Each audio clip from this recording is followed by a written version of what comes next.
인간이 살아가는 목적은 무엇일까? 서양 고대 철학자 아리스토텔레스는 삶의 궁극적 목적은 행복이라고 하였고, 중세 서양인들은 신의 구원을 받기 위해서 살아간다고 생각하였다. 하지만 다윈은 종의 기원이라는 책에서 인간은 다른 동물들과 마찬가지로 오직 생존하기 위해서 살아간다고 말하면서 천동설에서 지동설로 바뀌듯이 코페르니쿠스적 의식의 전환이 일어났다. 실제로 생존을 목표로 살아가지 않는 동물들이 있었다면 이미 멸종되어서 지구상에 존재하지 않을 것이다. 서은극 교수는 행복의 기원이라는 책에서 인간은 생존을 위한 대표적인 수단으로 음식과 타인이 필요하다고 하였고, 행복이란 단지 이 두 가지와 친해지기 위한 방법이라고 하였다. 즉, 생존하기 위해서 음식과 타인이 필요하고, 음식과 타인의 마음을 얻기 위해서 행복이라는 깜빡이가 필요하다. 맛있는 음식보다 좋은 경치만 봐도 행복한 종족은 일찌감치 굶어 죽어서 생존 경쟁에서 탈락하였을 것이다. 타인이 필요한 이유는 양떼에서 떨어져 나오면 늑대밥이 되듯이 무리를 이루지 않고 나홀로 고립되면 생존할 수 없다는 생각이 우리 조상들의 유전자에 각인되어 내려왔기 때문이다. 생존을 위해서 또 한 가지 필요한 것은 번식이다. 번식은 나의 무리를 더 넓게 확장시킬 수 있고, 유전자를 통해서 삶을 지속시키는 생존 욕구를 만족하는 두 마리의 토끼를 잡을 수 있게 된다. 나의 생명은 일정 기간이 지나면 사라지지만 자손을 통해서 나의 유전자를 2분의 1 물려줌으로써 영생의 꿈을 간접적으로 이룰 수가 있다. 그러면 일개미는 왜 이 본능적인 번식을 포기하고 형제 개미들을 위해서 봉사하는 이타적인 행동을 할까? 그리고 번식도 생존을 위한 수단에 불과한데 왜 수컷 공작새들은 화려한 깃털로 적들의 먹잇감이 되는 위험을 감수하면서 암컷들에게 잘 보여서 번식을 하려고 하는 걸까? 동물은 부모에게서 2분의 1씩 유전자를 물려받는다. 그리고 자식에게도 2분의 1의 유전자를 물려준다. 하지만 개미의 경우 숫개미는 정자 없는 여왕개미 아래에서 태어나므로 어미의 유전자만을 100% 받게 된다. 안개미는 여왕개미와 일개미로 나누어지고 어미 아비에게서 50%씩 유전자를 물려받는다. 그러므로 자매개미의 경우 어미의 50%, 아비의 100% 유전자를 받으므로 75% 유전자를 공유한다. 그래서 50% 닮은 유전자를 가진 새끼를 낳는 번식을 포기하고 75% 닮은 유전자를 가진 자매와 조카 개미를 돌보는 일에 온 삶을 다 바치게 된다.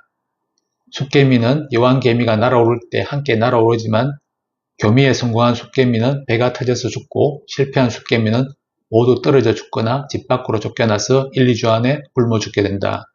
이처럼 대부분 동물은 번식을 통한 유전자 운반의 역할만을 하고 인간의 경우도 예외가 아니다.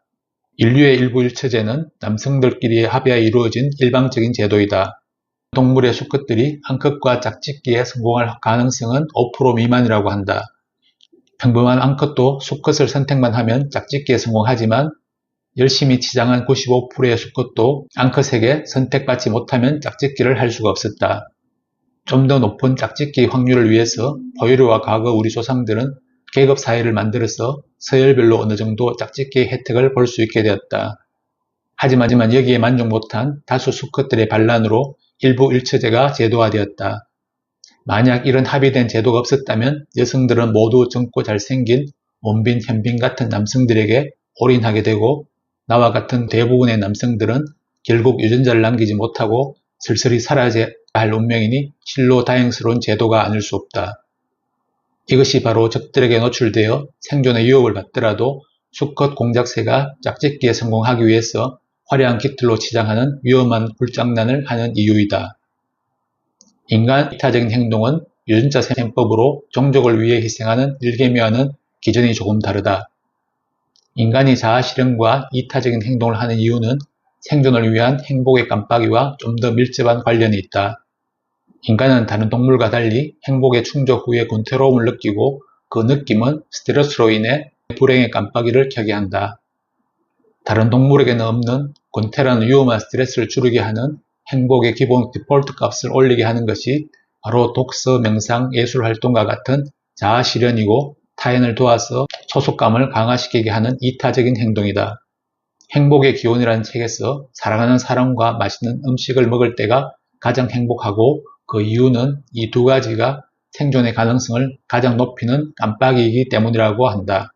하지만 과거 우리의 조선과 달리 먹을 것 걱정이 사라지는 현대와 미래 사회에도 이 두 가지만으로 우리는 스트레스 없이 생존할 수 있을까? 앞에 나오는 인생이란 욕망 충족 전의 고통과 욕망 충족 후에 권태를 오가는 시계추와 같다고 했다. 앞으로 가장 필요한 행복의 깜빡이는 롤러코스터처럼 고통과 권태를 반복하는 말초적인 쾌락이 아니라 권태로움을 잊게 해주는 평상심과 행복의 디폴트 값을 올려주는 독서와 명상, 이타적 행동과 같은 자아실현 욕구가 될지도 모른다. 끊임없는 자아실현만이 파랑과 빨강을 반복하는 교통신호등을 벗어나서 밤새 거리를 밝혀주는 안정적인 가로등 불빛이 되기 때문이다.